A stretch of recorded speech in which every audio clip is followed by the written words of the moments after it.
ಏನಿರುತ್ತೆ ಗೊತ್ತಾ, ಅವ್ರಿಗೇನು ಆರಾಮಾಗಿದ್ದಾರೆ ಏನಪ್ಪ, ಇಲ್ಲ. ಎಲ್ಲರ ಬೆನ್ನ ಹಿಂದೆ ಒಂದು ಕಥೆ ಇರುತ್ತೆ, ಒಂದು ಕಷ್ಟ ಇರುತ್ತೆ. ಆ ಕಷ್ಟವನ್ನು ಎದುರಿಸಿ ಮೆಟ್ಟು ನಿಂತು ಅದು ಇಲ್ಲದ ಹಾಗೆ ನಕ್ಕು ಬದುಕನ್ನು ಸವಾಲಾಗಿ ತಗೊಳ್ಳೋದೇ ಬದುಕು ಅಂತ ನಾ ಹೇಳೋದು.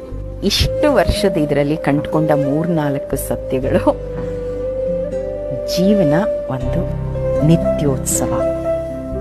ಹಕ್ಕಿ ಹಾಡೋದು ಒಂದು ಸಂಭ್ರಮ, ಹೂ ಅರಳೋದು ಒಂದು ಸಂಭ್ರಮ. ಅದನ್ನು ನೋಡುವ ದೃಷ್ಟಿ ನಮಗೆ ಬರಬೇಕು. ಒಂದು ಇಷ್ಟು ಕೋಟಿ ಜನ ಇದ್ದಾರೆ ಅಂದರೆ ಅಷ್ಟು ಕೋಟಿ ಮನಸ್ಸುಗಳಿರುತ್ತೆ, ಅಷ್ಟು ಕೋಟಿ ಆಸೆ ಆಕಾಂಕ್ಷೆಗಳು, ಪರ ವಿರೋಧ ನಿಲುವುಗಳಿರುತ್ತೆ. ಆಯ್ತು, ನಿಮ್ಗೆ ಸರಿ ಹೋದರೆ ಒಪ್ಕೊಳ್ಳಿ, ಸರಿ ಹೋದರೆ ಬಿಟ್ಟು ಹಾಕಿ ಆ್ಯಂಡ್ ನಗಣ. ಇದಿಷ್ಟು ನಾನು ತುಂಬ ನೇರವಾಗಿ